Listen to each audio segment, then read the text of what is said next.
Everything's wonderful. You threw the paper towels out. That was great.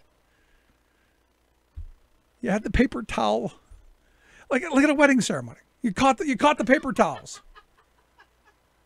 What more could you possibly want? I mean, and that's kind of what it was. If you remember the image, you know, he's tossing out paper towels like they're gold. And yet here we are, you know, distracted by everything else. And there are people who are still struggling, and there's still people who you know, still to this day, I'm told there's still places in the remote areas that have no power, that are struggling to get access to food. Medical care sketchy at best. But, you know, you wouldn't know it from the administration. And you know, look, you know, this isn't just about Trump. Look, you look at what the response after Hurricane Katrina and how the media went after Bush and the administration to do more. Where are they now? I mean, is this just a gun-shy kind of, oh, we can't be too harsh on him, or he'll call fake news? I mean, it's really scary where we're heading, because look, I mean, if you go back to the Bush years, a lot of the same things are going on. We're not dealing with crisis.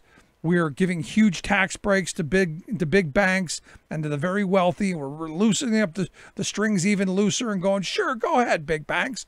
Go ahead, Wall Street. Screw us again.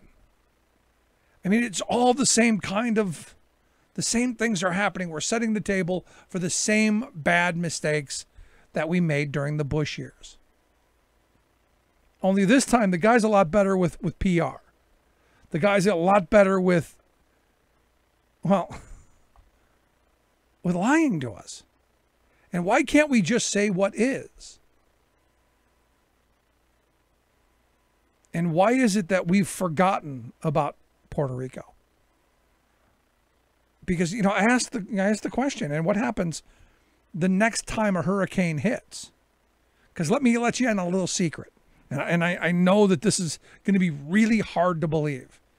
And make sure you write it down on the calendar. You've heard it here first. There will be another hurricane. And there will be another Maria. There will be another Andrew. There will be another Katrina. There will be, you know, these 100-year storms seem to be about every 10 years now. You know, those once-in-a-lifetime storms seem to be going, I don't know, every decade or so. And our response to it seems to be getting, well, depending on where you're at, less and less. Now, in the Republicans' credit, and I do give Republicans credit for being against, or at least some Republicans, because they were willing to let New York get screwed too. There were a number of Republicans who voted against aid during the Superstorm Sandy. So at least give them credit for going, we don't care about anybody but ourselves. At least give them a little credit on that vein. But what's it going to take for us to refocus and move in that direction? Curious. Because if this is what we'll do to the least among us there, what are we going to do, folks, here?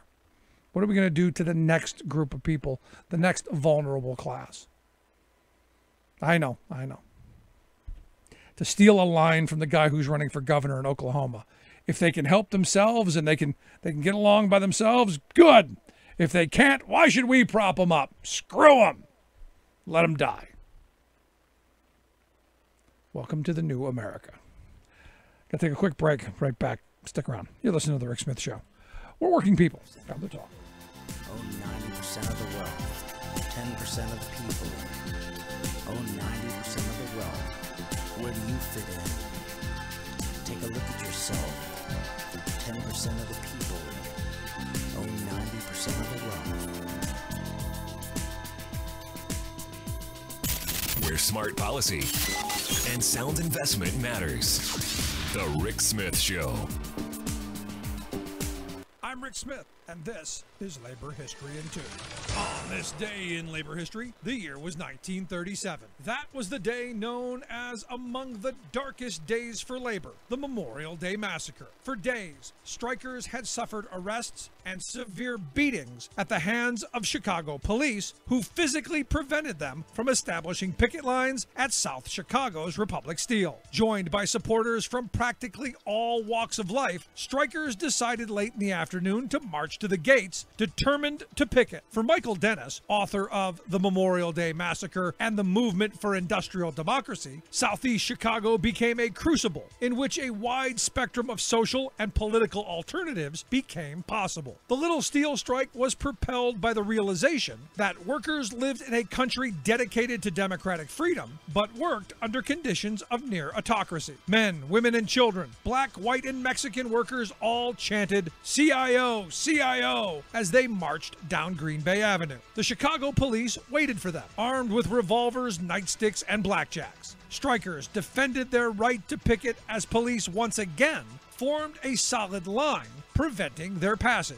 The police soon launched tear gas canisters and began firing into the crowd. The picketers turned away in a futile attempt to escape the staggering brutality. When the dust settled, 10 were killed, 30 more shot, 28 others hospitalized, with 8 suffering permanent disability and another 20 to 30 injured. Virtually all those shot had wounds in the back or side. Michael Dennis notes the massacre cast the die for the strike. Collaboration between municipal officials, corporate leaders, and the military in suppressing the strike would go uncontested by federal authorities and cheered by middle-class opinion. The campaign to organize Little Steel had suffered a crushing blow.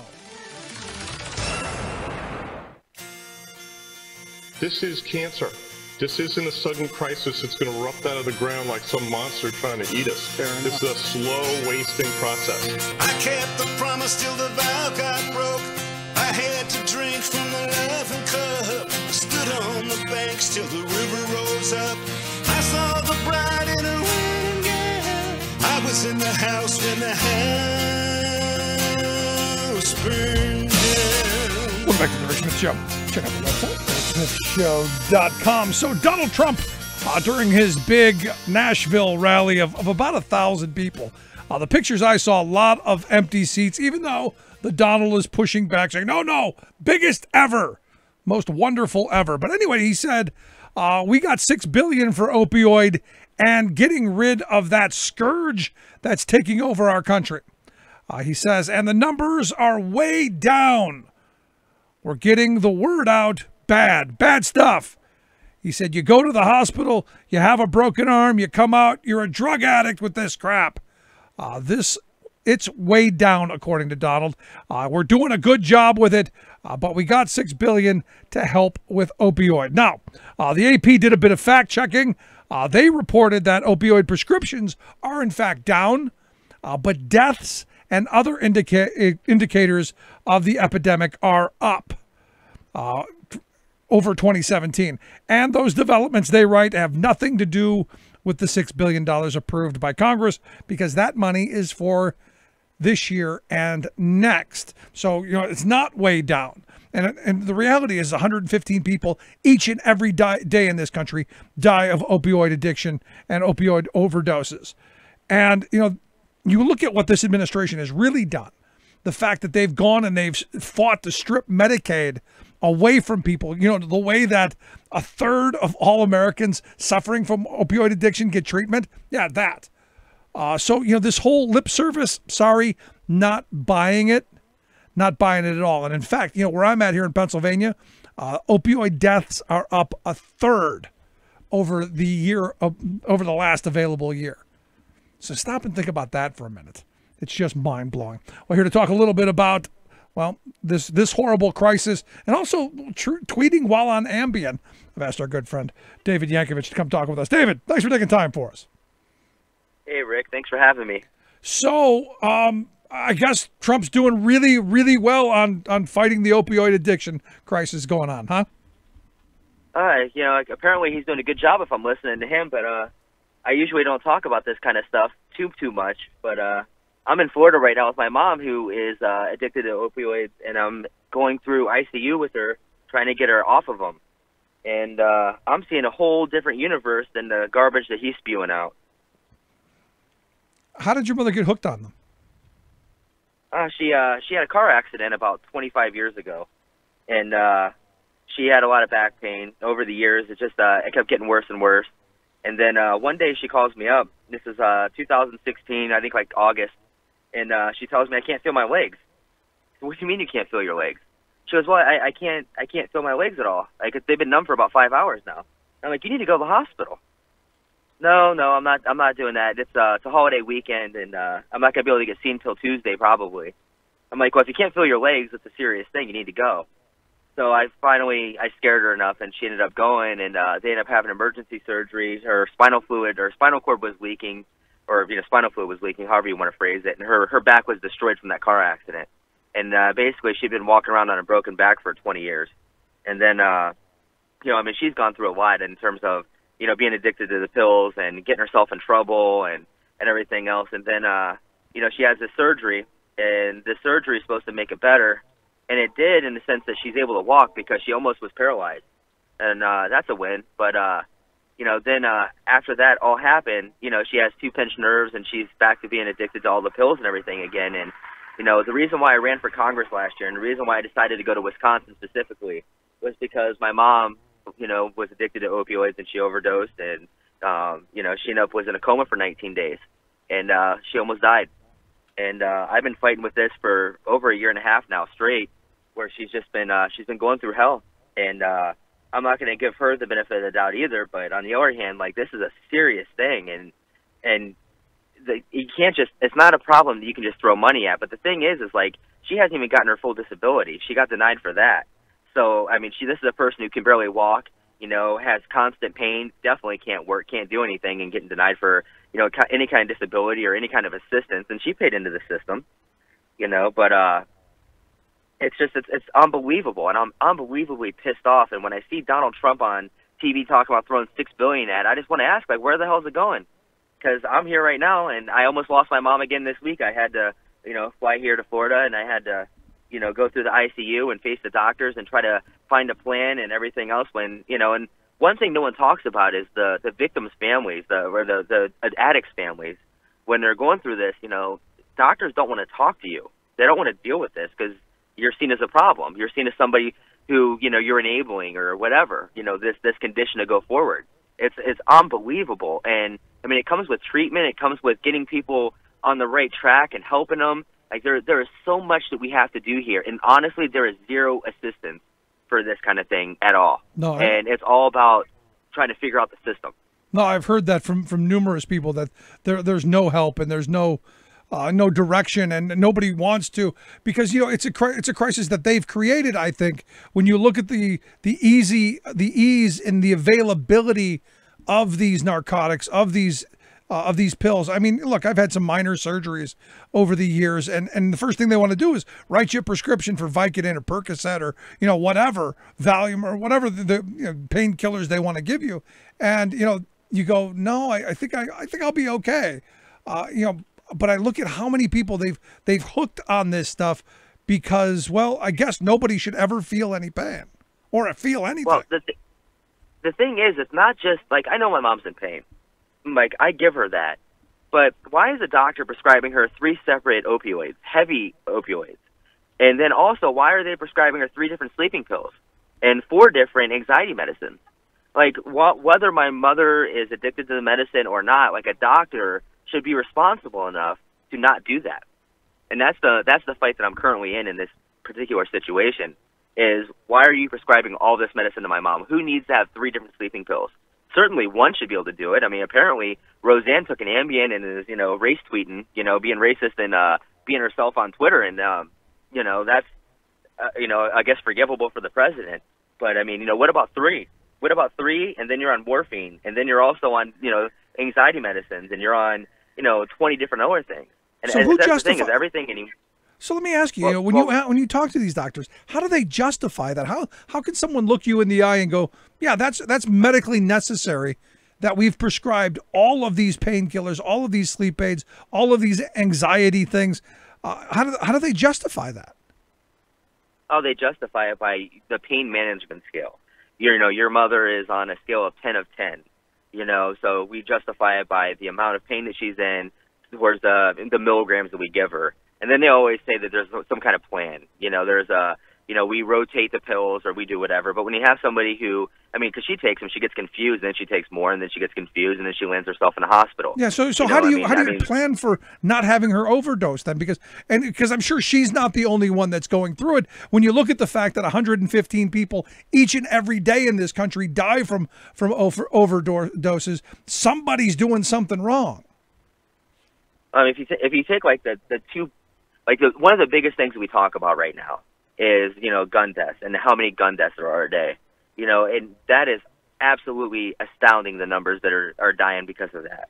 But if we also take the gun deaths and then we also add in opioid deaths, this is a major crisis. It's something that it's rocking the United States. And the thing is, a lot of the people who are addicted to it don't even know that they are. They just think my doctor prescribed it to me. If the doctor prescribed it, it's legal. And obviously I need it because a medical professional who's got 20 years of schooling gave it to me, and it's not like that. People are dying left and right over this. And, again, for the second time in 2 years, my mother overdosed on my birthday this year. And, she overdosed last year really close, and she was in a coma for 19 days. And again, this isn't something I've really ever gotten too far into, but I'm pissed off. And but that's the reason why I went to Wisconsin. That's really, Paul Ryan celebrating the repeal of Obamacare and everything. But honestly, if my mom was able to get, the treatment that she needs in terms of going to a rehab facility for her back and the problems that she has, and getting the additional MRIs and surgeries that she needs for the pinched nerves, Obamacare has saved so many lives, but right now it's hanging in the balance, and they're cutting back on this stuff.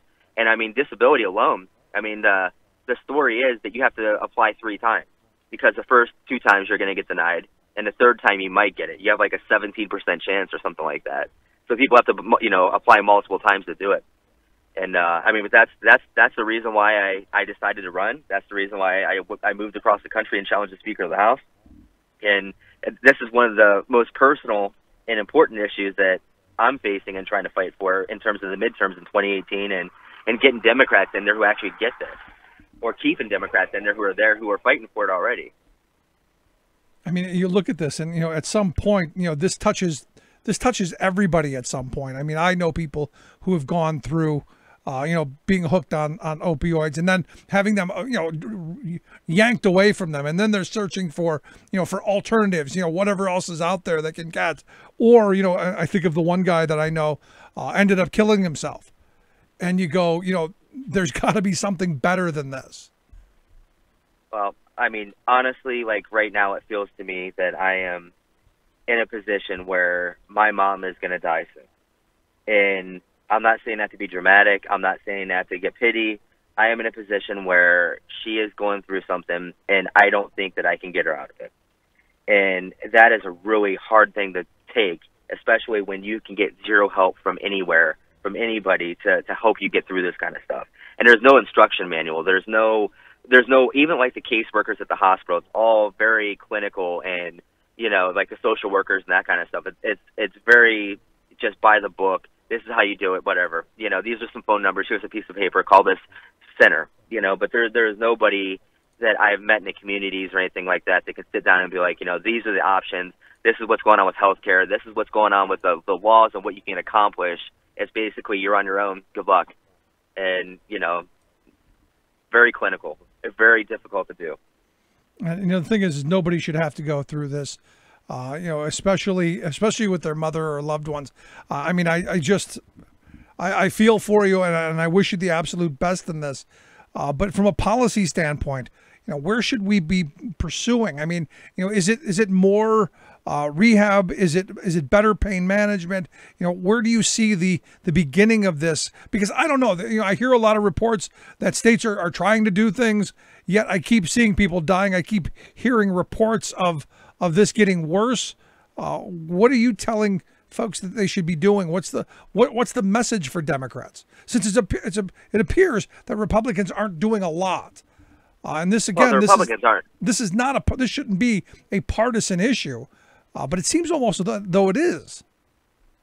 The thing is the Republicans aren't doing anything. They like to sell stuff. They like to talk about what they've accomplished with numbers.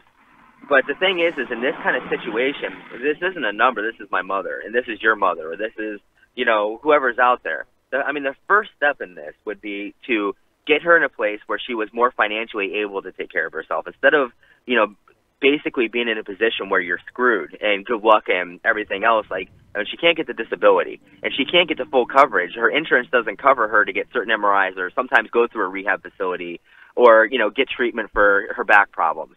Like, so there are holes in the ACA, and there's also, you know, holes in the system that need to be filled. And that's one of the first things that politicians need to understand about this, is that, like, there is no community resource. There is not one person out there who can say, like, these are, like, everything is studying. You have to learn how to do this.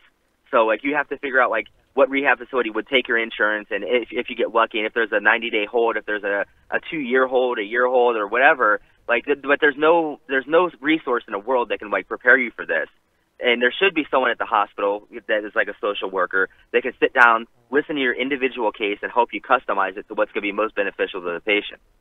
And that's not happening. And that's number one for me. I mean, there's nobody out there who can assist you with this to help you get the treatment you need for someone you care about.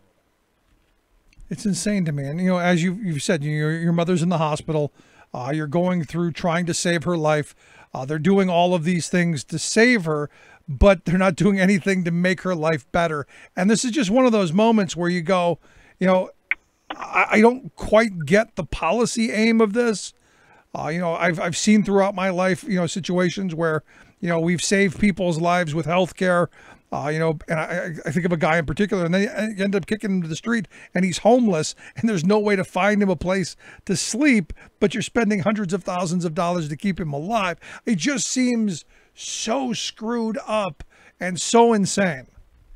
Well, the hospitals will wheel you right outside.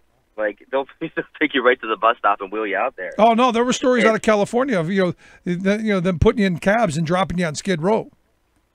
Yeah, I mean that's the kind of stuff that we're looking at, and there's a really high degree of callousness. Now, the place where my mom's staying, all the nurses have been amazing. Everybody's been doing their absolute best to make her comfortable and help her get back health-wise. But again, when it comes to, you know, the mental health, I mean, that's a big part of this. And when it comes to, you know, the addiction, that's a whole other issue. Sometimes, you know, I mean, this isn't the first time I've had to do this. I mean, you know, just a few weeks ago she was in there, and they basically Baker acted her and they put her in. And that's a problem because, I mean, she's addicted. She's going through this, and they put you on a 72-hour hold, then they kick you out.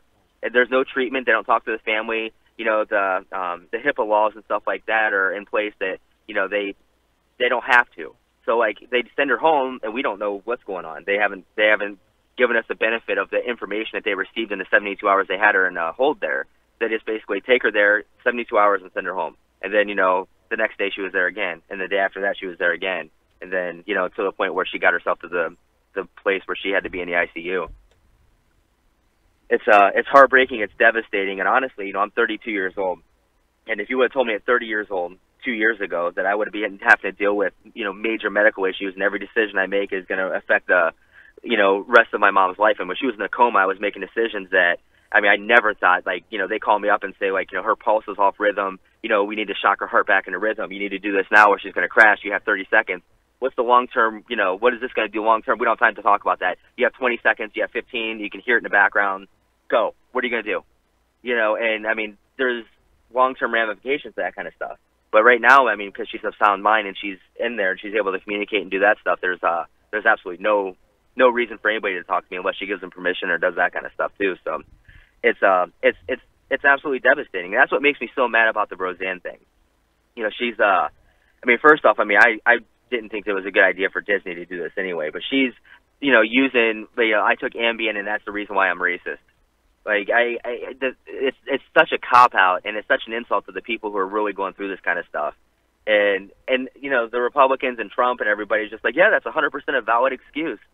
You know, I can't imagine what's going through their heads right now. And honestly, like, these are people who are doing everything they can to, you know, to kill affordable care and to kill, you know, Medicaid and Social Security, and all these things are helping people out there. So, like, I mean, their opinion is meaningless to me until they can step up and say, like, what are we actually going to do here to save people? again, this is why November is so important to remember, and then we hold these people accountable. That's the only thing I've got at this point. The only solace I have is that maybe we throw the bums out, and starting in November we have the hope that we can change things. But in the meantime, I wish you nothing but the best, and our thoughts are with you and your mother, and I hope for a speedy recovery and some bit of help. I appreciate it, Rick. And talking about 2018, it's so important. Everybody vote, like show up. I don't care if the candidate disagrees with you on 2 or 3 things. Like make sure that somebody who's going to fight for this kind of stuff. And I know Kareem. My good buddy's coming up on the show, and he's somebody else who's fighting hard and trying to fight for the gun issue and everything. And we're all with the same exact message.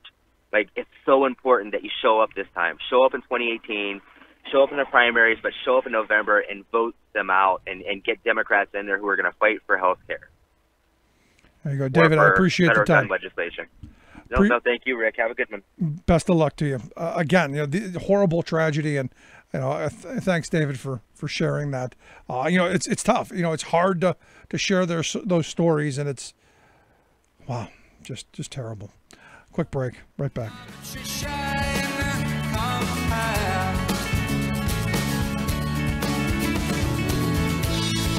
This is why we fight, why we lie awake.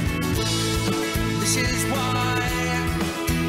why we fight. Finally, radio for the rest of us. Rick Smith. I'm Rick Smith, and this is Labor History in 2. On this day in labor history, the year was 1937. That was the day that came to be known as the Republic Steel Massacre, or the Memorial Day Massacre in Chicago, Illinois. Workers had gathered to rally for a union at the Republic Steel plant. The crowd included men, women, and children, and began with a festive holiday atmosphere. But soon the festivity gave way to horror as police opened fire, shooting indiscriminately into the crowd of workers. 10 workers were slain, many others were injured. The violence was caught by a film camera, which captured chilling scenes of policemen beating workers with clubs as they tried to flee the violence. One of those workers was a woman by the name of Guadalupe Marshall. Lupe had come to the United States from Mexico in 1917. At the time of the strike, she was working for the famed Chicago Hull House, researching the conditions of Mexican workers in the city. During the massacre, she was wounded in the head. She was then shoved into a patrol wagon, where she tried to help other wounded people. One of the wounded died in her arms. Later, she testified before the U.S. Senate Committee of Education and Labor about what she saw that day. She said, quote, "As we were walking along to the patrol wagon, I noticed men lying all over the field. Some of them were motionless, some were groaning, but nearly all of those that were lying down had their heads covered with blood, and their clothing was stained with blood." The Senate committee helped expose what happened that bloody day in Chicago. The local newspaper blamed the violence on the workers, and the film of the event was suppressed by the city. Republic's bloody ground, the 30th of May. Oh, brothers, lift your voices high for them that died that day.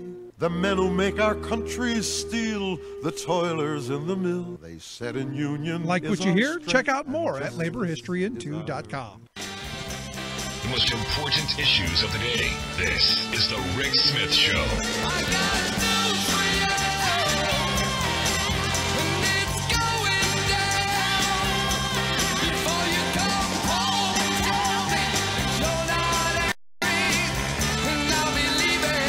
Welcome back to the Rick Smith Show. Check out the website, ricksmithshow.com. So, I've been investigating this Ambien stuff. And is it possible that Roseanne's right? The Ambien made her do it? And I know the manufacturer said Ambien doesn't make you racist. But some of the things I've been seeing makes makes you talk in an inhabited fashion. You might let the cat out of the bag that you are secretly a racist, which I don't know that anyone could doubt from past tweets that she may not be. But there could be something here to the drug side of this. After all, we are a drug culture. Anyway, let's find out what's going on around the world and in Washington, D.C. Bob Ney, Talk Media News. Bob, thanks for taking time for us. Oh, thanks, Rick. So you put any credence in the I was Ambien tweeting at early in the morning and the Ambien made me do it? Well, I mean, look, I threatened one time to beat up a reporter, and I put it in a text, and I had a few when I did it, and I put that out there. Now, I was upset with him. Somebody had chased my wife across the street, a reporter, and she got scared and thought she was being attacked. So I sent it. And I said, why don't you just meet me outside? I did it. My office wasn't happy. Would I have done it if I hadn't had a few? Probably not. I'd have thought it, but I probably wouldn't have, done it. But it would have been in my thought process. So there's something, and so I'm not saying that the Ambien it's a sleeping drug, and it could make you do things. It could. Now something put a thought in her mind though, because look, Rick, very few people know who Valerie Jarrett is. They probably thought she was an actress or something. Very few people know who she is. So there was something that Roseanne thought in her mind, though, because, look, Rick, very few people know who Valerie Jarrett is. They probably thought she was an actress or something. Very few people know who she is. So there was something that Roseanne saw or read or felt. There's something. And Valerie Jarrett is not only black, but her, I think it's her mother came from Iran. So that's where the Muslim part came in. Now, I know Valerie Jarrett at one time was picked upon that, she was the implant from Iran government in the White House with Obama and all that kind of nonsense, But in general, I must say, Valerie Jarrett is not like one of those people that it's like, ooh, I don't like them, I can name staffers people didn't like, Sure. but not her. So something stirred this. So it's very, very possible that, yes, that she had the thought in her mind and then the encouragement in the pill bottle. Yes, that's possible. The weird thing about this, though, is she tweets about somebody that no one knows. It's an insignificant tweet, and not the racist part, but it's an insignificant tweet about Valerie Jarrett herself. She's not somebody that makes DC revolve. And now Roseanne has not only lost the show, but put a lot of people out of business. The caterers, the cast, the crew, those types of things. Yeah, you were telling me that you thought it was somewhere like over 1,000 or even more. I was thinking like 100 people are going to lose their job, and you're like, no, it's over 1,000. Because I hadn't thought of all of the caterers and the drivers and all of the people that go into just all of the stuff. It's when you start thinking about it, this one idiotic moment of hers, which there have been a bunch. This is going to cost people their livelihoods. Right, they have the staff, the crew, the caterers.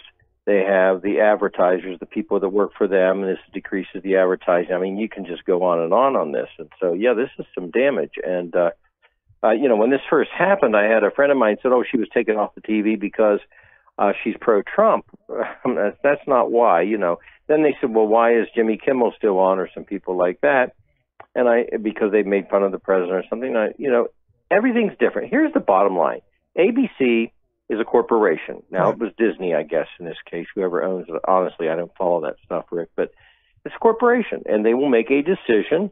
And if they thought they could probably get away with Roseanne saying that, they might have kept her. And then again, they were probably getting heat for having her anyway. And then she did this dumb thing, and, it's corporate decision. That's what it is. And I got a bunch of emails going, no, you're too harsh on her. She has the right to freedom of speech, Bob. Yeah, and I'm going, I think you guys have a misunderstanding of what that freedom of speech actually is. Well, she does have, look, Jimmy Kimmel says things, and I think, I don't watch his show, but I'll watch clips sometimes. And I think he's way overboard in the sense that he's become more of a political faction than a comedian. And I didn't like what happened at the White House dinner with Trump. I thought that was overboard. But with Roseanne, it's like I'm not picking on her. She is free to do whatever she wants, but then again, the corporation's free to do what it wants. And ABC did what it wanted. Right. And this is where I get to you. Your First Amendment right does not apply to private interest. It applies to you and your government. You don't have a right to come in my house and say whatever you want. I'll throw you out. And this is kind of what happened here. She had the right to say what she wanted, and they had the right to react however they react. Now, what I do find interesting is there's a number of conservative outlets who now see this as an opportunity to cash in on the hate machine, and they want to take and get her programs to put on their conservative streaming platforms, because evidently we just can't have TV anymore. It's got to be a conservative platform or a liberal platform, which I haven't found yet, but maybe it'll show up. I mean, to each their own. I personally have gotten tired of politics in certain venues, and and comedy's comedy. Of course, Rick, comedy's not comedy like when I was young, where you really could say some outrageous things. Today, you can't even do that, even if you're a comedian. Times have changed. Let's face it, and it's more guarded now. And again, but it's in the eye of the beholder. Other people have done things, and their shows have remained on the air because the corporation decided to continue with it. Yeah, but do you think that in this case, I mean, I've heard people tell you got to hear this horribly racist joke, and it's terrible, but it's funny, and they'll tell it, but you really don't believe that they believe it. It's a punchline. It's in that vein. I look at this, and this wasn't even a joke. It was just dumb, and it was dumb. The premise was there was nothing funny about it. Even if you agreed with it, I don't see anything funny with it. Also, again, who on earth? Why did she? Who knows Valerie Jarrett? Practically no one. Yeah, good point. So, and that makes it even. If it was somebody that I don't know was outrageous. I can think of a couple of people that it doesn't warrant the comment, but I can think of a couple of people that have done some mean things, and you could say some mean things back, and it wouldn't have the impact. But Valerie Jarrett, it's bizarre. You're right. So I guess last put on this: are we expecting rehab anytime soon? Because I'm thinking this was set up by hey, you better figure out how to save your skin. You don't have a talent agent now. We need to get something. Rehab. I'm seeing rehab in the future. Well, I mean, I think she'll come back somewhere probably, and America is a kind of a second chance forgiving place, or and third, or fourth, or third, or or fifth, or they keep electing politicians. I don't know. There are many, hundreds of years of forgiveness, but. She might come back around somewhere. All right, well, we'll see. We'll see where that takes us. Let's move on. Evidently, the big tweet's out today. Donald Trump wouldn't have hired Jeff Sessions had he known he was going to recuse himself, or had he known that he was involved. I thought about this at 4:30 this morning, Rick, Eastern Standard Time, when I was preparing news and starting the first station of the day. And my first thought, and what I said on that station in New Hampshire, was that having served in the Congress with Sessions, right?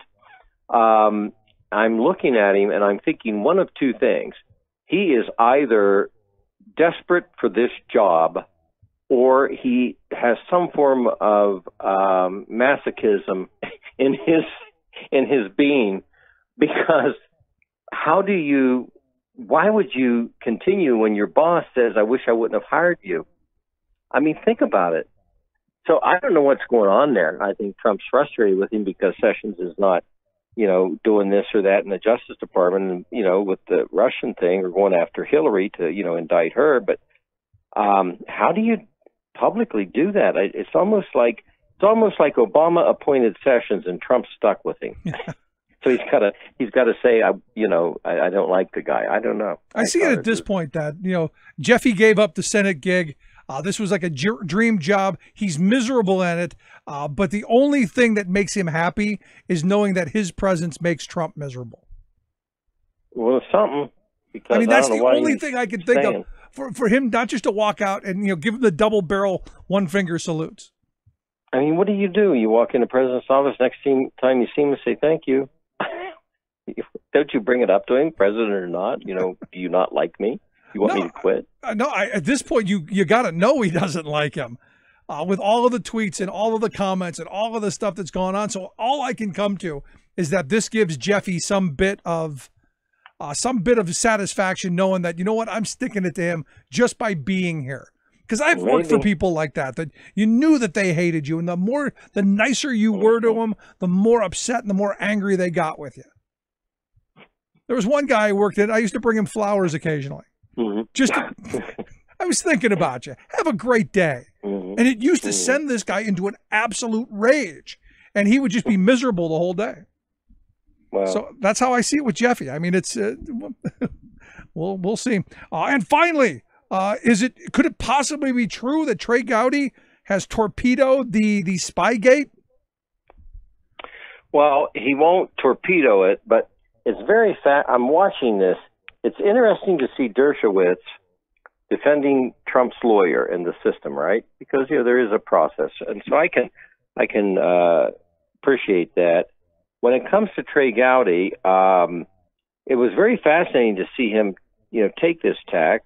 He read obviously material, and then he said it wasn't a spy. And this guy, you and I talked about this, but this guy is kind of a real bizarre guy. This professor, very strange, gregarious, has dinner parties. He knew Reagan, he knew Ford, et cetera, et cetera. He likes to talk around the town who he knew, one of those types of things. So he doesn't fit the traditional spy modes, what I'm trying to say. And I think maybe that's what Gowdy's saying. It's not a spy. It's somebody who had contact. Somebody knew he had contact with people and wanted to see what was there. But I don't think it would be spy level. Although I will say, Rudy Giuliani, who is not there for legal advice, I don't care what anybody says, Rudy Giuliani is using this and said, well, the president will not sit down until we know everybody that was involved with spying on the campaign or, was placed in the campaign. So they're using this. Whether it's a spy or not, or even what Trey Gowdy says, it doesn't matter. They're going to continue with this. Yeah, but I mean, Gowdy actually came out and said that, we should be happy that the FBI looked in this. It's what we want them to do. I thought he went pretty far out down the path of torpedoing this. Well, like I said, I think it was an incredible statement when I read it. I was kind of surprised, but he said it. So, but again, Trump's people will still continue to utilize this. Yeah, well, obviously. I don't think the president's ever going to sit down with Mueller. There will be a reason to not sit down with Mueller, and then Mueller has to decide to indict or not. And Mueller can't indict. No, he probably can't. So therefore, he turns everything he knows over publicly and to the Congress. And that's the least of what I want. I mean, that has to happen. I want to know who, what, where, why, how, and it's something that we should absolutely have access to. Right. Just that simple. You brought up Dershowitz. When did Dershowitz turn into this right-wing kind of apologist? There was a while where he was considered kind of leftish, and he was. Now there's this weird kind of. I think he's just turned into some old curmudgeon who wants to be the contrarian in every situation.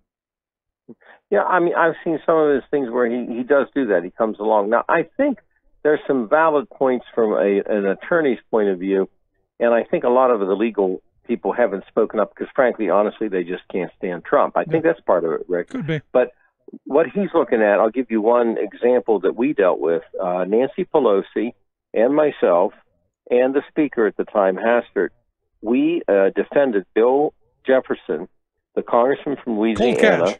Remember him well. Yeah, dollar bill, as they called him, and he had $50,000 cash in his freezer. Now, that in itself is a question, isn't it? Where do you get $50,000? But the government came in at the time I chaired House Administration, and they said, we're going to drill through the doors, and we're like, well, we will unlock them for you. You sit with our attorneys, tell us, the scope of what you want. And they said, get out of the way. And they drilled the doors down in a dramatic fashion, took everything from his office. Then the Supreme Court said, no, boys, put it back, because they took a bunch of things, So we defended him. Of course, people said, well, you and Pelosi and Hastert want to cover up a crime. No, we didn't. But we defended it on the basis of the way you do it. Right. Now, I think in this case, Dershowitz is looking at Cohen and saying, wait a minute, attorney-client privilege on clients not related to, somebody's got to mediate that. But he still has went pretty far to the right on everything else, too, beyond this topic. I think I think he's realized the media landscape has shifted to the right, so that's where he needs to be. Well, they pay attention to him, too. Yeah, that's it. They now love him. I just wanted to get the thought. There you go. Bob, appreciate the time, man. Thank you, Rick. Good stuff. Bob Ney, Talk Media News. Quick break. Right back. Stick around. You're listening to The Rick Smith Show, where working people come to talk.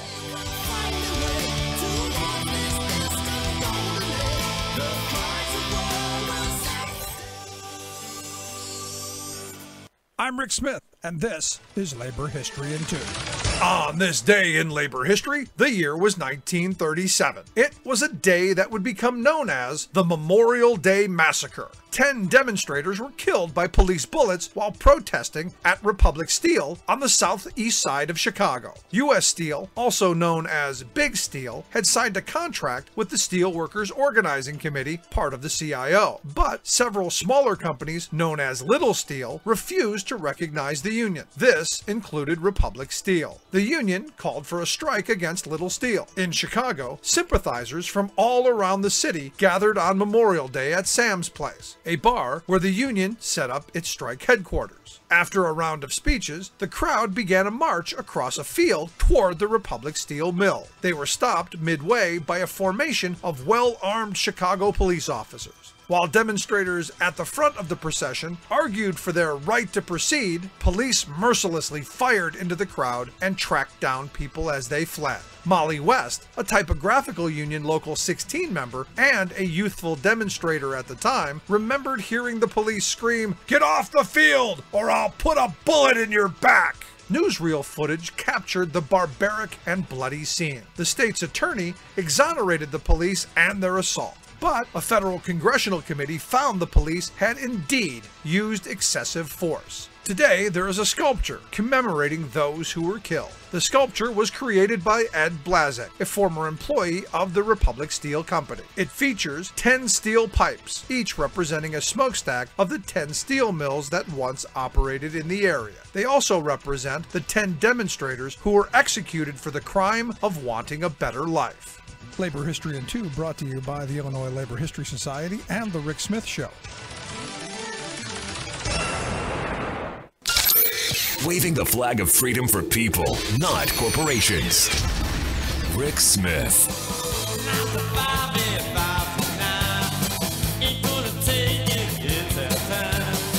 We want the world and we want it now. We're going to take it anyhow. We want the airwaves. We want the airwaves. So to follow up on what David was talking about with his mother, you know, it's amazing to me that we spend all of this money on treatment, all of this money on hospitals, on doctors, on all of this, only to not have the continuity of care. And this is, again, this is part of the problem of our entire system, is this scattershot way in which we do it. I mean, just the fact that, as David pointed out, his mother's on, 4 different kinds of painkillers, 3 different kinds of sleeping pills, a number of different anxiety pills, and who knows what else in the pharmaceutical cocktail that is probably her daily existence. And then coming up with all of the side effects that come with this, and all of the mood altering states that they find themselves in. It's just amazing to me. And, we've always done things in a really screwed up way. And, as David was telling his story, I couldn't help but think of a guy that we had met a number of years ago doing one of our Hungry and Homeless for the Holiday events, where we would go and we would live in a parking lot for 8, 9, 10 days to raise food for the food bank and money for the homeless shelter. And what we had done is we had gotten a whole bunch of cardboard boxes. We had like 10 of them. And the thought is that we would rent them out to people who wanted to play homeless for a day. So for like $20 a night, you could come and pretend like you were homeless and sleep in the cardboard box in the parking lot, either in the middle of November or this particular time, it was the middle of July, which was brutal. And what ended up happening is we ended up getting a number of homeless people who were saying, hey, can we stay here? Because they had nowhere really else to go where they felt safe. And this guy stayed with us the entire week, the 8 days that we were there. And, he told his story. The guy his entire life was a conservative. His family, all conservative Republicans, all came from money. The guy had never missed a day of work in his entire life. Was a Vietnam vet. You could just go down the list of all of the things that this guy had done and had accomplished and all of this. And it came down to, he was working one day, he had a heart attack. And, he went through, he got treatment, he got that taken care of. but ended up losing his job because he was off longer than the company allotted. So they let him go. And he couldn't find another job. And it wasn't like, you know, he could get unemployment because he was intermittently off with, there was a whole bunch of reasons. And it was one bad event after another where this poor guy ended up losing everything he had ever worked for because he got sick. Because right after the heart attack and after all of this, he ended up getting sick again. And I forget what it was, but it was another one of these chronic kind of, oh my goodness, I can't believe he got hit like this. And he ended up having to let go of all of his stuff and all of his possessions and ended up homeless. And had no job, no health insurance. Nobody would hire him. No one would give him a place to live. Social Security wouldn't help. And it came down to, you know, at this moment, they had, you know, we as taxpayers through Medicaid had spent hundreds of thousands of dollars keeping him alive, only to, once we were done with him, kick him to the curb. And that's what happened to him. They kicked him to the curb, and this is where he ended up with us. He spent that week with us, and you know we gathered some money amongst ourselves and funded a week for him to stay in a hotel. Eventually, he did get into a VA halfway house and did spend his final days in shelter. But still, it was just amazing to me, the insanity of our system. It's just crazy. Quick break, right back.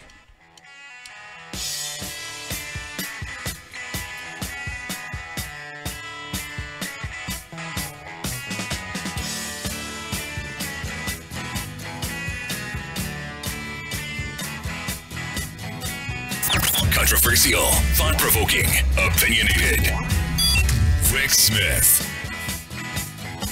You're listening to The Rick Smith Show. For more information, go to thericksmithshow.com. If you've missed any portion of the program, you can download the podcast at thericksmithshow.com. President Trump is said to see himself as a sort of Teddy Roosevelt. TR, however, was known as a trust buster, while DT has become known as a trust hugger. We recently saw the hugger in action when he held a PR event to ballyhoo 50 proposals to stop Big Pharma from gouging American consumers with monopolistic drug pricing. People are rightly outraged that pill-peddling giants exploit patients who have life-threatening diseases and routinely jack up prices on common drugs by some 10% a year. As a presidential candidate, Trump jumped on this hot issue, accusing drug makers of, quote, getting away with murder. So now, with typical modesty, he has revealed his plan to stop the rip-offs, calling his 50 proposals the, quote, most sweeping action in history to lower the price of prescription drugs for the American people. Yeah, sweeping, as in sweeping the problem under the White House rug. 50 is just a political number meant to puff up Trump's plan as something big.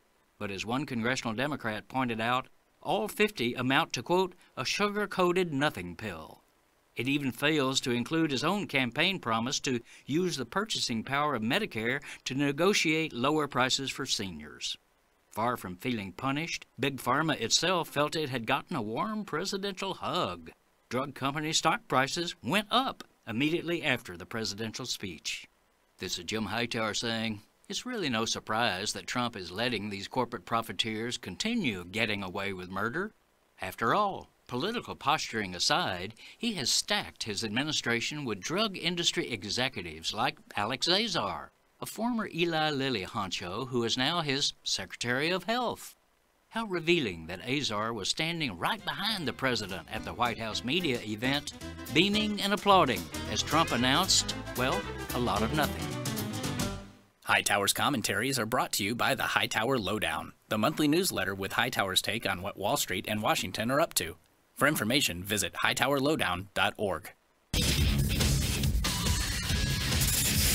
The proud defender of the American dream, Rick Smith.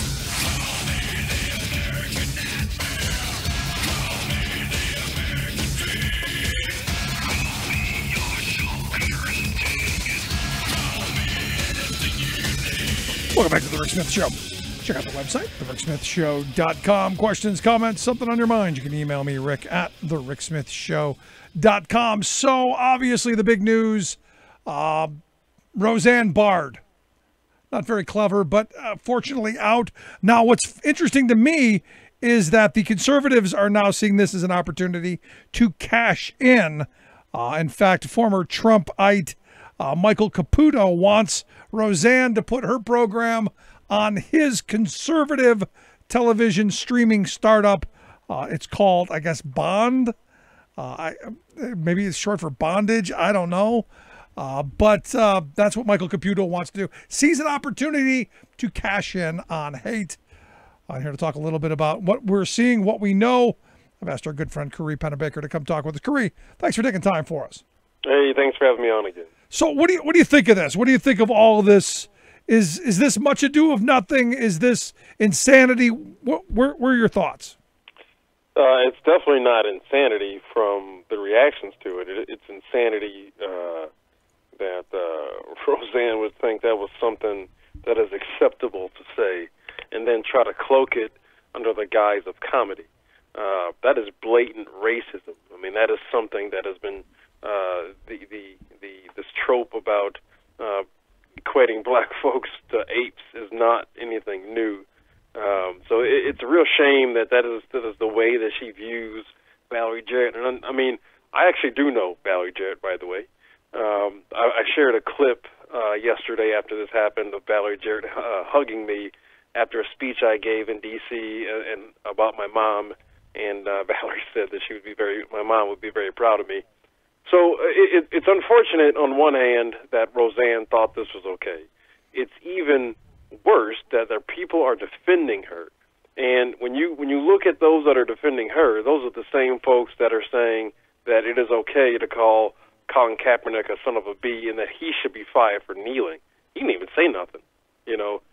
So it's just a sad commentary on things of the condition of our country right now and how far we've really fallen. Yeah, since you brought up Kaepernick and you know, obviously the NFL's decision here to impose their will on the players, even though they've got a collective bargaining agreement, do you find it odd that, you know, Roseanne can have free speech, but the players can't?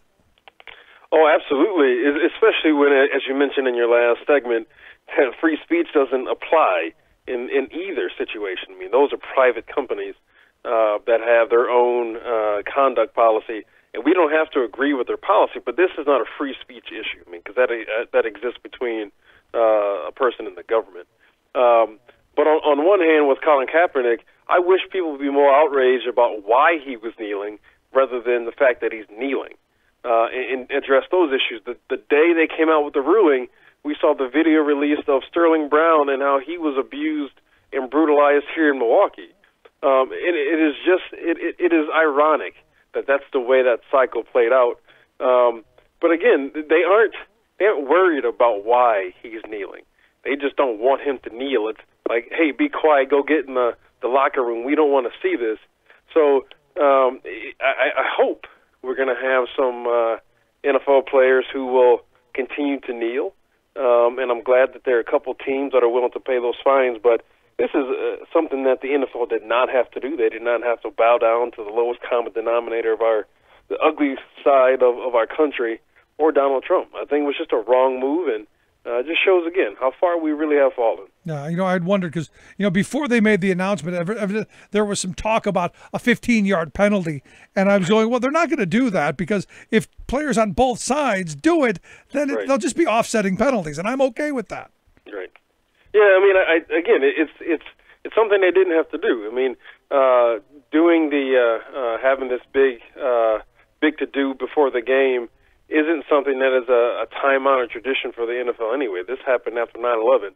So it really is something that they are trying to appeal to a certain demographic rather than addressing the issues at hand. Right. And as an entity as big as the NFL, they can make a powerful statement just like the amazing Milwaukee Bucks did after the video came out with Sterling Brown being brutalized by the police here.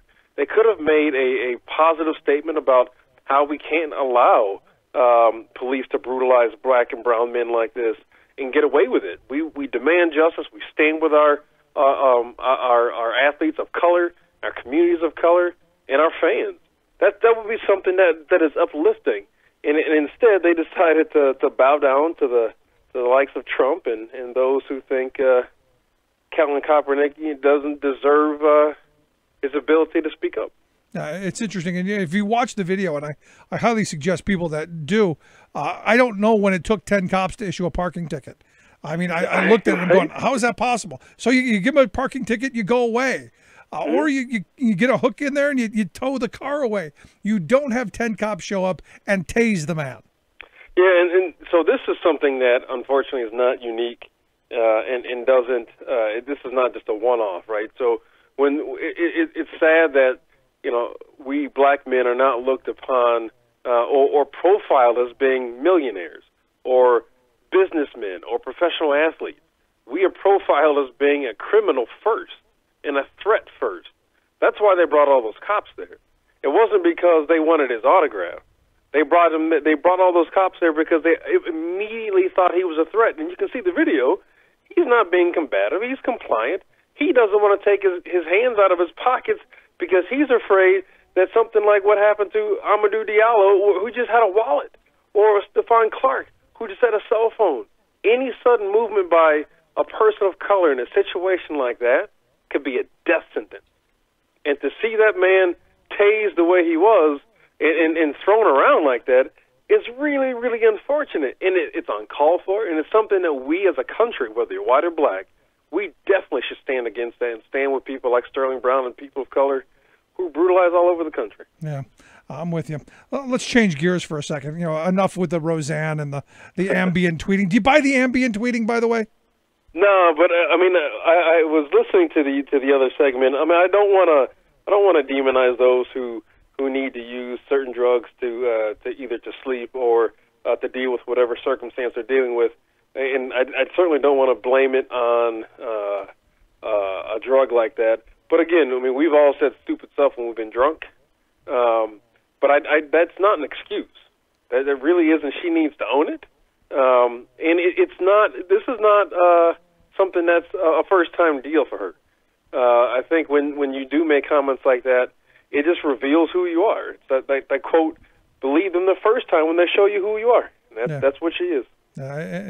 I don't buy the ambient tweeting either. Although, like you said, what I do see rehab in the future for her anyway.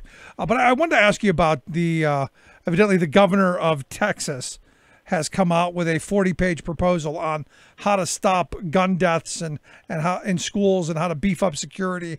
And, just want to throw some of his ideas at you and get some of your thoughts on it. He wants more armed security on the campuses of the schools. He wants to arm teachers. He wants to enhance mental health services. Wants to do a gun lock giveaway, some social media stuff to encourage people to lock up their guns. A new school safety app, expand programs to help identify and remove dangerous problem kids. And they're going to spend about $120 million in grant money to do it. Is this the right direction, or is this just a deflection of it's still the gun? Well, it's a mixture of both. There are some components of it that I would agree with. I mean, having more services for mental health is important when in a lot of places in America, it's easier to get a gun than it is to get your first mental health care appointment. That's definitely a good thing. That would have saved my mom's life had she had easier access to a therapist or mental health care rather than that gun. That's a good thing. But by and large, what they're trying to do is everything but deal with gun violence. A lot of these proposals are reactive rather than being proactive. Some are. But when you neglect to deal with easily accessible guns in our society, I mean, it's just a recipe for disaster. And I think it's really pretty unfortunate when our kids are going to be going to school in damn near like a prison. And plus, when you combine the fact that you're arming teachers and more folks in the school, it's going to be the minority students who are going to pay the price. We've seen students, young girls thrown around by security guards. Add guns to the equation and see what happens. I don't think that's the solution here. I mean, we've seen story after teachers making mistakes with guns. Not to mention that police officers themselves, who are going to go through far more training than a teacher will, they only have about a 20% hit rate when they fire their firearm. What do you expect a teacher to do? Now all of a sudden they got all this money to arm teachers and put more security guards in schools, but yet they got schools that can't afford books. There are schools that don't have a resource, a counselor or someone for a troubled teen or child to go to. That there's something wrong in that equation when that's the route they decide to take. And plus, you figure that they're going to be students who are going to be simply marginalized and just simply thrown to the curb now, who just simply don't fit their profile. Right. And that was my first thought, to be honest with you, when I saw we're going to do some mental health screening and then we're going to, have programs to identify and remove students. For me, it was just anybody who doesn't fit the mold, who doesn't conform, get those goth kids out of here, anybody with a trench coat to the curb, that kind of knee-jerk kind of reactionary stuff. I see that happening a lot. But you're going to hear, but we're just keeping you safe. Yeah, I mean, but when you really look at it, though, so if you think of things like laws like red flag laws, for example, that allow an intimate or immediate family member to remove temporarily the guns from someone's who's going through a crisis, removing their access to a gun, a lot of the responses that we'll get is, well, what about due process, right? But now when it comes to anything else outside of the gun itself, then they don't care about due process. You've heard Donald Trump say it. Let's arrest them now and ask questions later. Yeah. And you're going to see a whole bunch of kids, those who can't afford to buy their way or plead that they're just too rich to know better. It's going to be those folks, those kids that are paying the price. And we're going to raise a generation of folks who are going to be further marginalized because they simply don't look or act the part that the state might want them to. That is simply wrong. That is not the way we should be raising our kids. That is not the environment we should be putting our kids into. We should want to put them into an environment where they don't have to be afraid of guns, not bringing more guns into the equation. Make sure you don't put guns in the hands of those who shouldn't have them. I don't know why that's so hard to do. Yeah, I mean, I think back to when I was a kid. And, and I've said this before on the show that, when I was a kid, I grew up in a housing project. And when you saw somebody with a gun, chances are somebody was going to die. Now, as a kid, they were almost impossible to get a hold of. And I got to wonder, how bad would it have been in my neighborhood had guns been as saturated into our culture as it is now? How many of my friends would have been shot and killed as opposed to, knifed or hit with a bat or whatever? I just can't even imagine.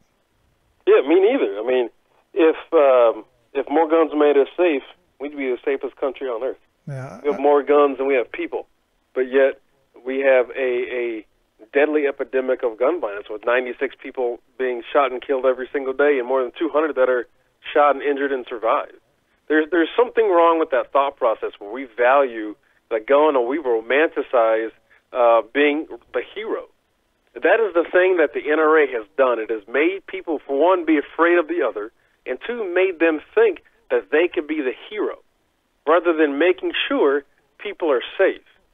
That is pervasive and something we as Americans need to stand up against the NRA and those kind of deadly marketing tactics just simply to have more guns sold. We can't accept that, and it's not sustainable.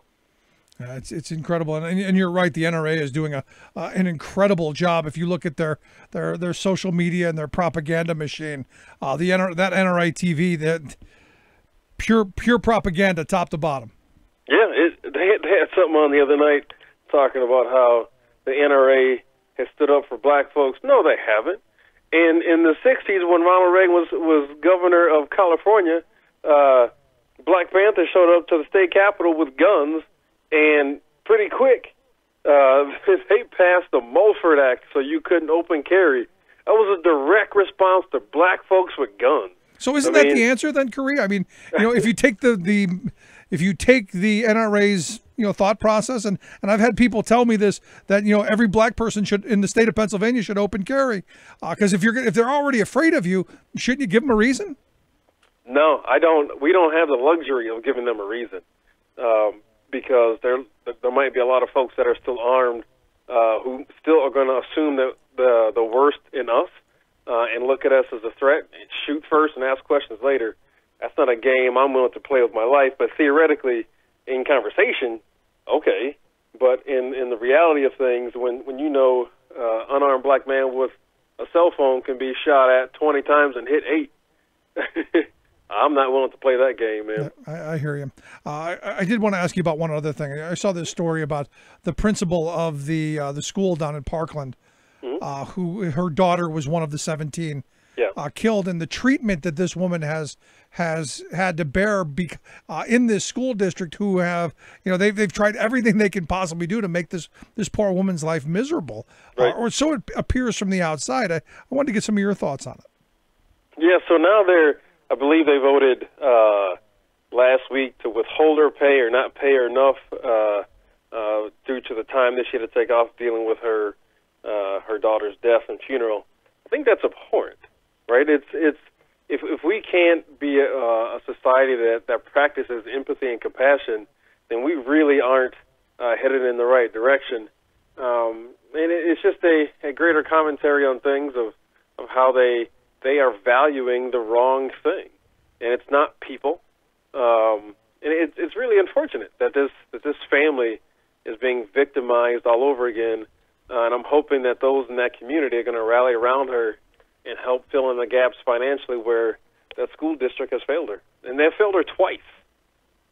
Now, I mean, I look at this and I go, is this what we do to people?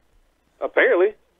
So not only do we hurt them financially, their children die, then we sit and bicker about who's wrong and who's right, and we let those who only want to sell more guns have more of a say than regular folks do. It's something that I think has to come to an end, and we as Americans, as citizens, as voters, as human beings, have to be willing to stand up, not only vote on this issue, but speak out and say, this is not acceptable. I won't accept another school shooting. I won't accept another gun suicide. I won't accept another shooting on the streets. None of this is okay. And adding more guns to the equation and listening to those who simply do not want to fix the problem is something that we can't accept anymore. Either we fix this problem or it's only going to get worse. I'm with you. Khary, I appreciate the time, the thoughts, and the insight. Thanks so much. Absolutely, brother. Thanks for having me on. Always great talking with you. Our good friend Khary Pennebaker. Again, this is one of those things that he's right. We should not tolerate it. Quick break. Right back. Stick around.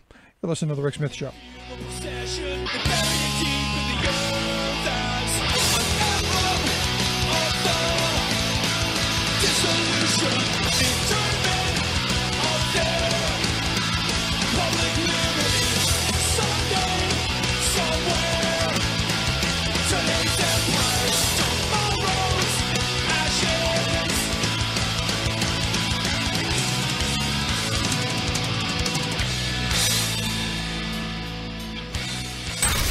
Exposing that free trade is never free. The Rick Smith Show.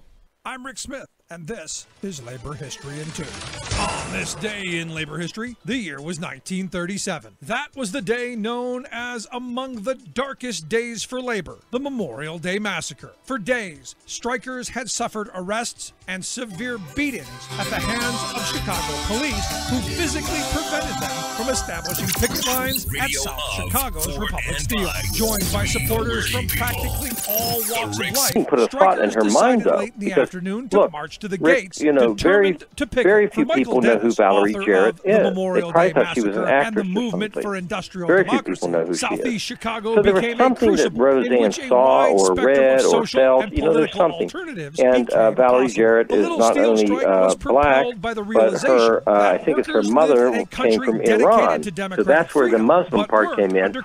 Now, I know Valerie Jarrett at one time was picked upon that, she was the implant from the Iran government in the White House with Obama and all that kind of nonsense, But in general, I must say, Valerie Jarrett is not like one of those people that is like, ooh, I don't like them, I can name staffers people didn't like, but not her. So something stirred this. So it's very, very possible that, yes, that she had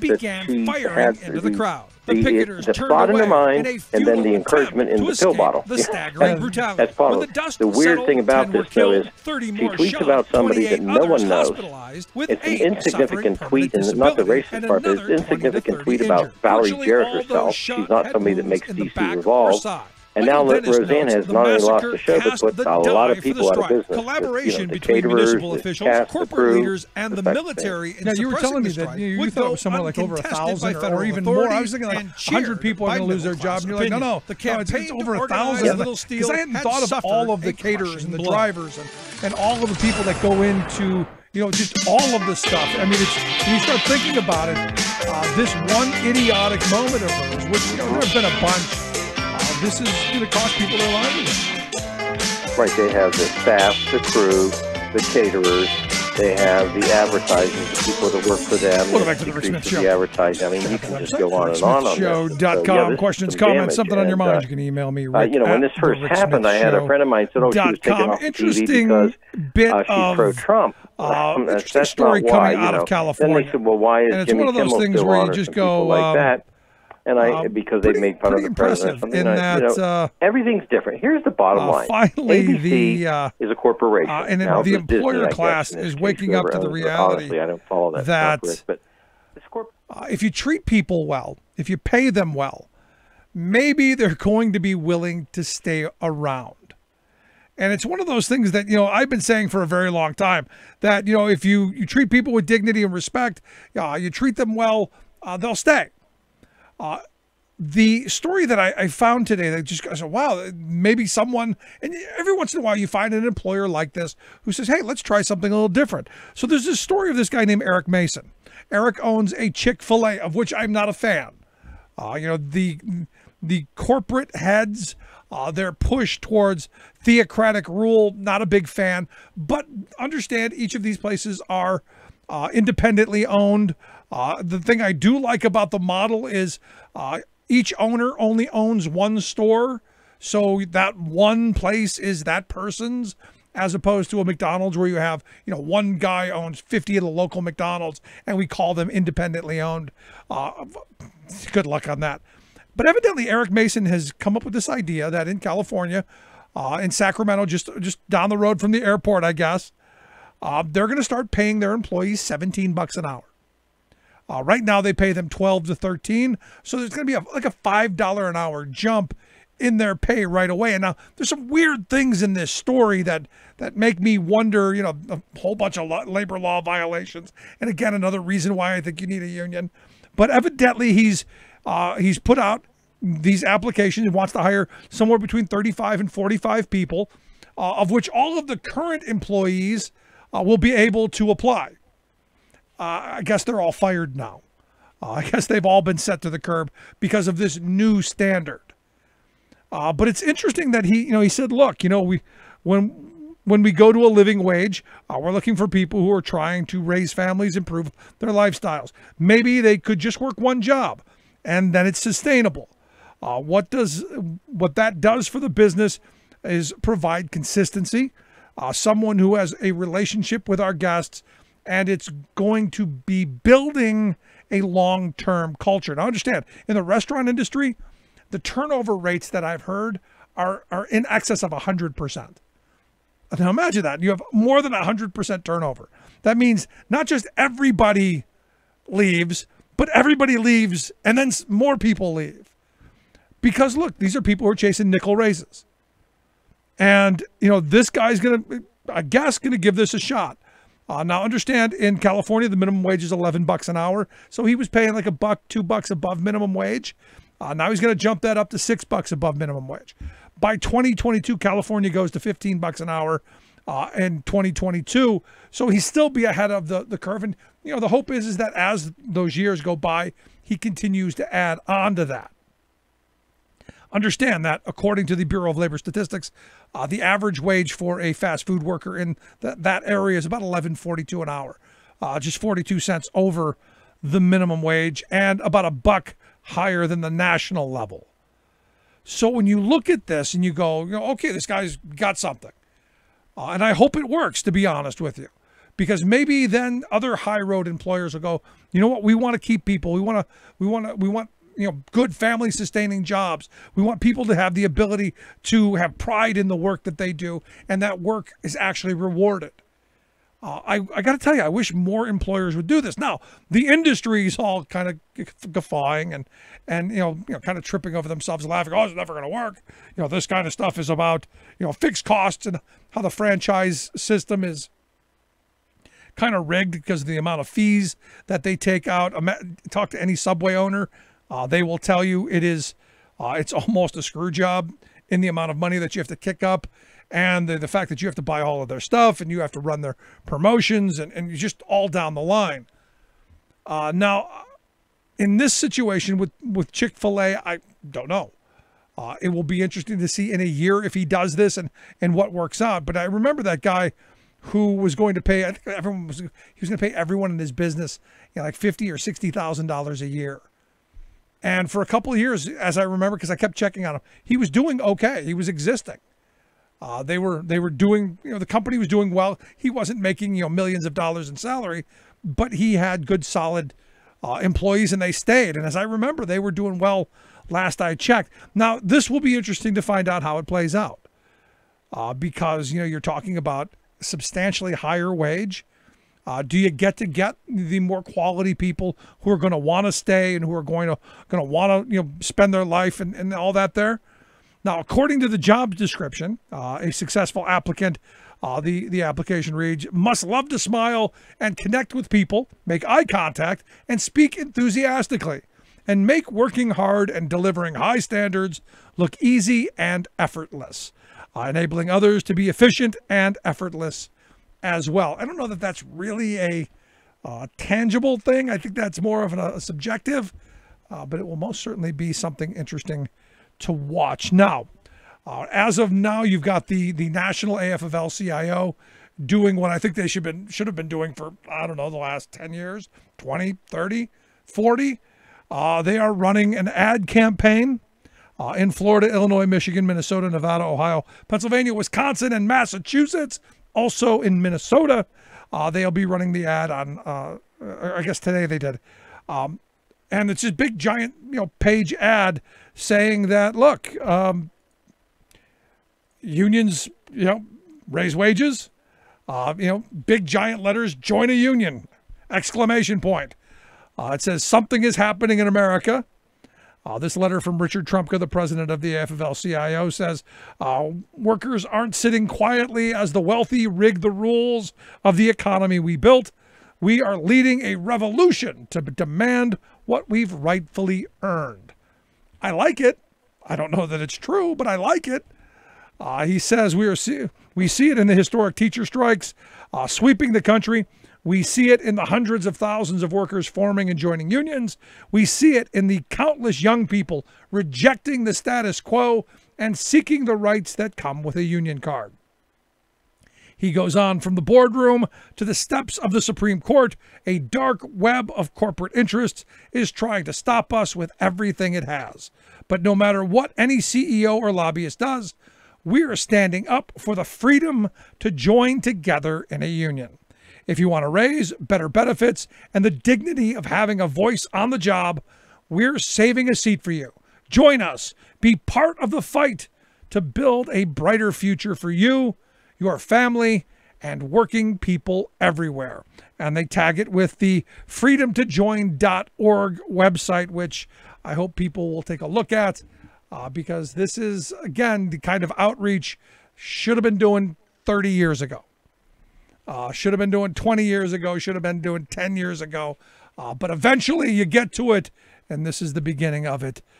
So we'll see how this plays out. And over the next several weeks, we're going to be reaching out to the folks at the AFL-CIO to talk about this campaign and their hopes, their dreams, their thoughts, and where this could eventually take us, especially with the Janus case looming over everyone's heads.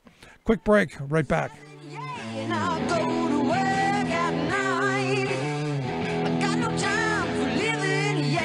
I'm working all the time. It seems to me I could live my life a lot better than I think I am. I guess that's why they call me the working man. Making the blue blood see red.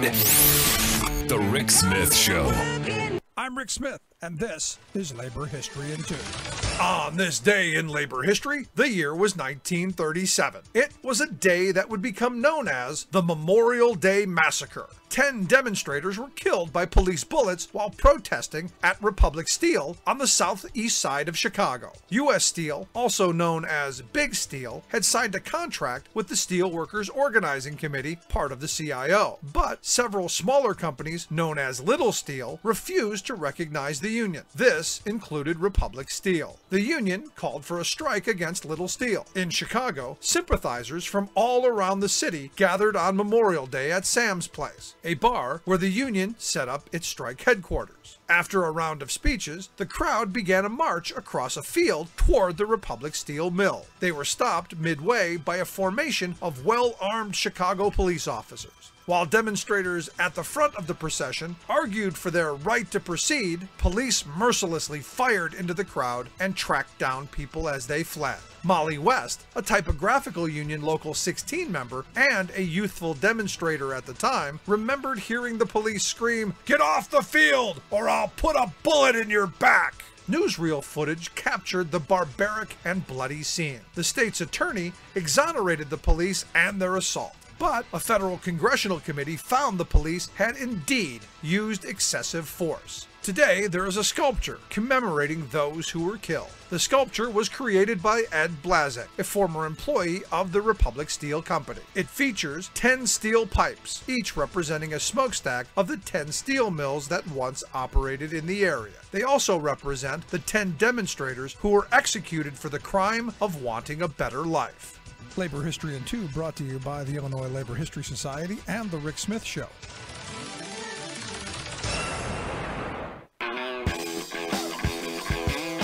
Remembering that united we bargain, divided we beg.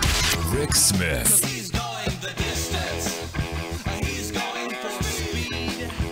She's all alone in a time of need. Welcome back to The Rick Smith Show. Check out the website, thericksmithshow.com. So all we've been talking about, how do you get to the place where work pays? How do you get to that place where, every job pays a reasonable wage? We have health care for everyone. There's retirement security at the end of a lifetime of work, that our kids get the education that they deserve and they're entitled to. How do we get to that place? How do we move the country forward? How do we do what we, the people, want our elected leaders to do? Well, to answer some of those questions and get us to the end of the road, I've asked our good friend Mark Steer to come talk with us. He's the director of the Pennsylvania Budget and Policy Center, here to talk about the We the People campaign. Mark, thanks for taking time for us. My pleasure, Rick. Thanks for inviting me. So I think most people agree that we want to get to a certain place. We want to get to a place where work pays, our kids get good educations, our loved ones get health care. I think we all agree. How do we get there? We got to organize. We got to demand it. We got to change the way politics is thought about in this state. For too long, politics in Pennsylvania has been shaped by a corporate-sponsored agenda. All we hear is, you want to increase prosperity, you got to cut taxes on the rich and gut government spending. And I think we're starting to all learn that that's not true, that that's, in fact, making things worse. It's lowering wages. It's gutting the social safety net. It's allowing the rich to become richer. And we need to put forward a different agenda, and that's what We the People is. It's a campaign based on issue advocacy, and we're going to try to change the way people talk about politics and get them to focus on 6 buckets of issues that we think are critical to the future of most people in this state. So walk me through some of the buckets. What do we got? Number 1, we got to raise wages and improve working conditions. We got to increase the minimum wage. We got to restore the 40-hour week. We got to help people join unions, and we got to make sure everyone has earned sick time. Number 2 is we got to adequately and equitably fund K-12 public education and higher education and work training. You raise wages in part by creating rules that put working people first, and in part by raising people's skills. Number 3 is we got to protect our rights to the necessities of life, housing and health care in particular. Number 4, we got to invest in our infrastructure and safeguard our environment, and we're putting those 2 things together because a lot of things we can do, fixing our roads and bridges, expanding our transit systems, fixing our water systems and our sewers, are really critical to protecting our environment as well. Number 5, we got to fix a rigged tax system. Some of the things we're talking about are going to cost money, and we don't think working people in the middle class should be paying any more. We want to cut their taxes and raise taxes on the very wealthy, on natural gas drillers, on large corporations. And number 6, in some ways the most critical thing, is we got to make our democracy secure. We got to, cut down all the barriers to we the people getting our will done in Harrisburg. Reduce the effects of money on politics, eliminate barriers of race and gender to taking part in our political and economic life. It's a big agenda, but they all fit together. And the other thing I want to say is this all came not from us, but from a series of 14 conversations we held all over the state with people, from Erie to Philadelphia, from Wilkes-Barre to Pittsburgh, and lots of places in between. We sat and talked with people and mostly listened to see what they said was important, and that's where this agenda came from. So this is kind of like the Democratic version of the autopsy that the Republicans did for themselves years ago, but you're actually listening to your autopsy. Yeah, we got to, we have lots of ideas, and, I'm never lacking in ideas, but I wanted to hear what people said. And that changed this platform in some ways. For example, I didn't realize how serious an issue affordable housing was. At all levels, not only for homeless people, but for low-income people and even some for middle-income people. So that's going to be a big part of this agenda. The other thing that came through is as we talk with people, they drew all the connections between all these issues. They pointed out a lot of this is simply about raising the standard of living for working people in the middle class and making sure the economy is driven by them. We keep hearing people say, cut taxes and cut spending and you get economic growth. If you stop and think about it for 2 seconds or 10 seconds, you'll realize this economy is 90% driven by consumption. If you cut taxes for the very rich, they don't consume more because they save it. You want to grow the economy, you got to get people to spend more, and you spend more if you have more money to spend. I mean, it really is just common sense, but we seem to have forgotten it in this country since 1980. And it's time to reestablish it. Yeah, I would argue it's something we've always known, and I don't know how we ever got caught into this tax cut myth, this fetish, if you will. If we give the rich more, they're smart, they know what to do with it, kind of thought. I'm just, I struggle with it. Yeah, you know what? We had a bad economic run in the end of the Jimmy Carter era, and we elected Ronald Reagan, and things got a little better after one of the worst recessions in our history, and all of a sudden Democrats stopped saying things like we're saying. And the Republican moderates, they drifted to the far right. People ask me, is this a campaign to support Democrats? And I said, no, this is a C3 issue advocacy campaign. We are not going to endorse any candidates. We want everyone to embrace this agenda. We want Democrats to embrace it, and you know what? We want Republicans to come back to their senses too. Well, I mean, to be honest, you went through your 6 things, and I don't know how any of them are partisan, other than you look at the tax system. I talk to most working class Republicans who look at the tax system and they're angry like we are. They want tax cuts. They want more money in their paychecks, but they keep getting sold this idea that this batch of Republicans is finally going to get down and cut taxes for actual working people. It just never seems to happen. I mean, you look at this last big tax heist that just this abomination that just went through. The average working person got what, about $1.50 a week? It's crazy. 70% of the tax cuts are for the people all the way at the top. I wasn't crazy about the Reagan tax cuts, but the fact was he basically cut everyone's taxes by 10%. And in '86, he actually increased taxes and made them more fair.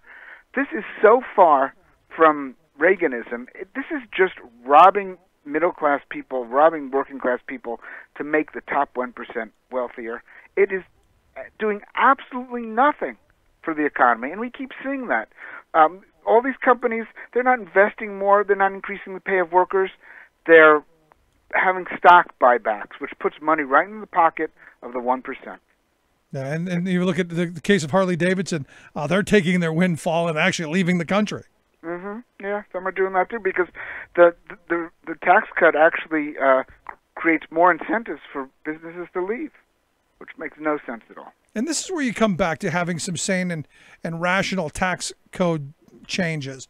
I often advocate for a return to the good socialist president Dwight David Eisenhower's tax code. I know it's never going to happen, but we do need money to invest in infrastructure. We do need money to invest in education. We need money to invest in healthcare and in the future of this and new technology and job training and all of this stuff. It just doesn't come from out of thin air. But we need a saner tax code that says, you know what, the bigger your shoulders, the more water you should be carrying. Yeah, and we can do it in Pennsylvania. We have this crazy uniformity clause, but as you know, we've talked about it many times. We have a fair share tax idea that will raise $2 billion while cutting taxes for 60% of Pennsylvanians. We could tax the natural gas drillers. We can fix our corporate income tax that allows 74% of corporations to pay absolutely nothing, most of them from out of state.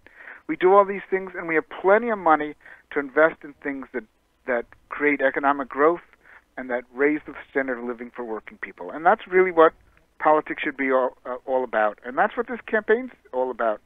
We're just going to try to identify people who agree with us, get them to spread the word, get them to engage other people in the campaign, and, do a nonpartisan get out the vote effort for people who agree with us and, have their voice heard in this election and beyond.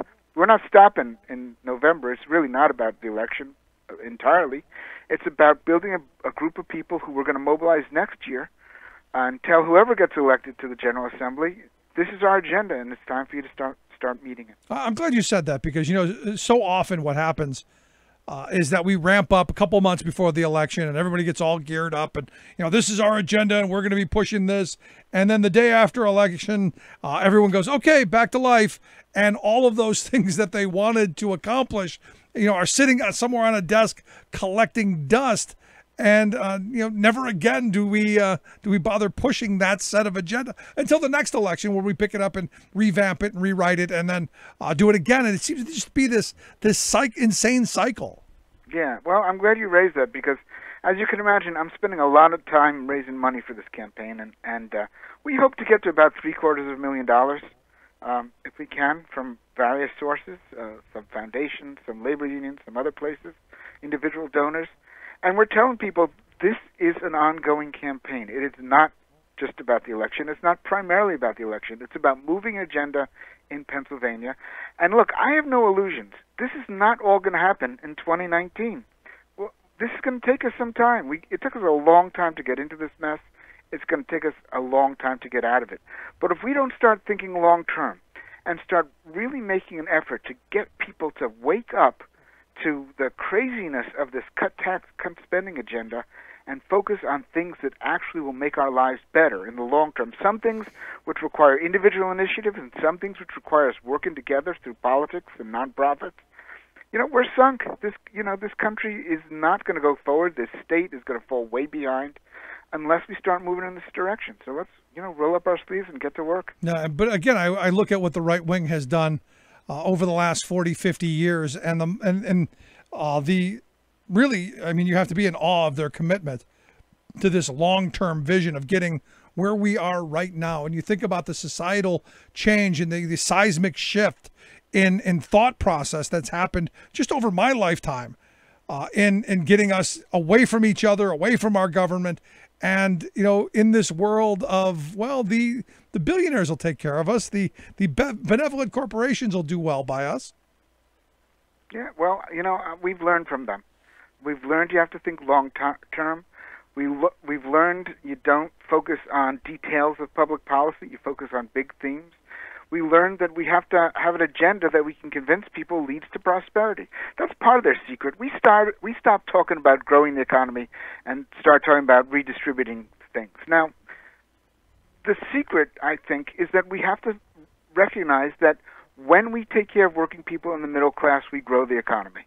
And those two things go together. And we have to convince people that we have the path to prosperity. It's not cutting taxes. It's not cutting spending. It's investing in people and creating rules for the economy that works for the average Pennsylvanian. And if we just have to say it over and over and over again. We can't get bored.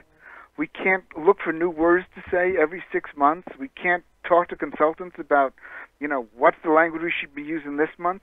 We got to say the same thing today, tomorrow, next month, 6 months from now, a year from now, and keep on it, because that's how the right won. It's not that their message is so smart, it's that they say the same thing over and over again until it becomes common sense. Yeah, and if you can get away with what they say and make it common sense, then when we tell the truth, we should have an advantage. We're going to keep saying that, and we're going to make it common sense. I mean, look, if they can get away with saying that Ambien made Roseanne do it, anything is possible.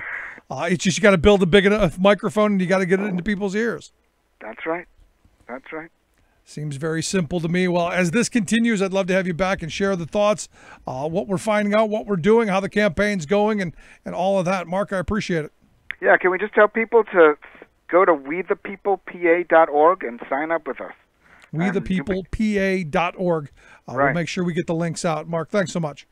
Thank you very much. Good stuff. Always great having you on. And again, something I've been talking about for, I don't know, a whole bunch of years. About time. Good for them. I hope it works. I hope he's right. I hope it's sustained, and I hope it's something they continue forward on. Quick break. Right back.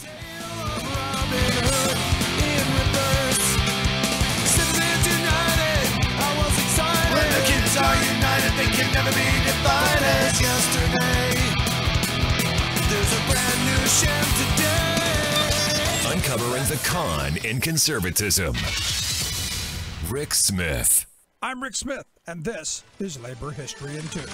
On this day in labor history, the year was 1937. That was the day that came to be known as the Republic Steel Massacre, or the Memorial Day Massacre in Chicago, Illinois. Workers had gathered to rally for a union at the Republic Steel plant. The crowd included men, women, and children, and began with a festive holiday atmosphere. But soon the festivity gave way to horror as police opened fire, shooting indiscriminately into the crowd of workers. 10 workers were slain, many others were injured. The violence was caught by a film camera, which captured chilling scenes of policemen beating workers with clubs as they tried to flee the violence. One of those workers was a woman by the name of Guadalupe Marshall.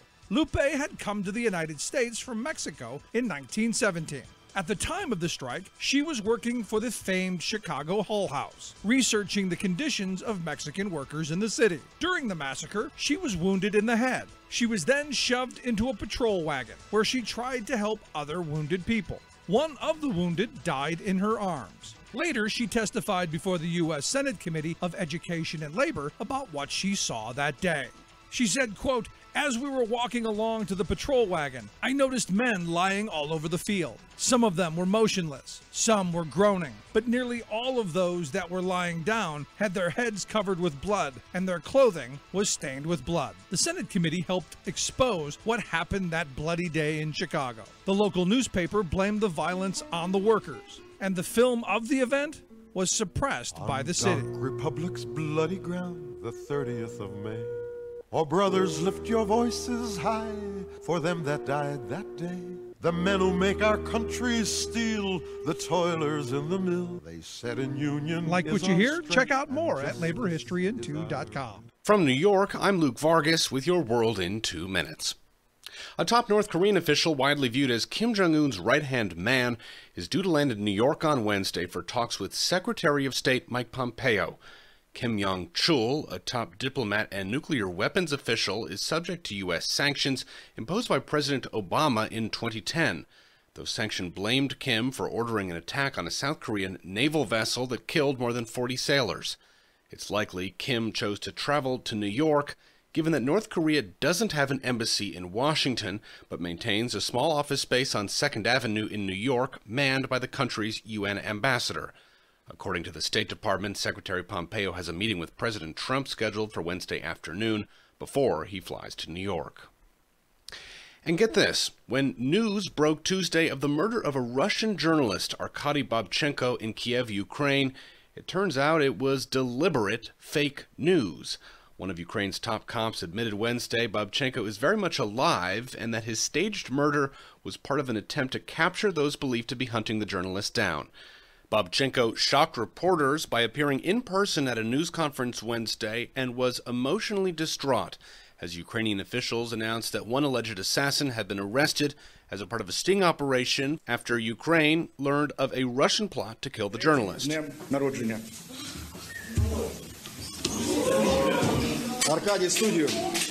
A former Russian soldier, Babchenko went on to become an acclaimed war correspondent and a vocal critic of Russia's military activities in Ukraine and Syria.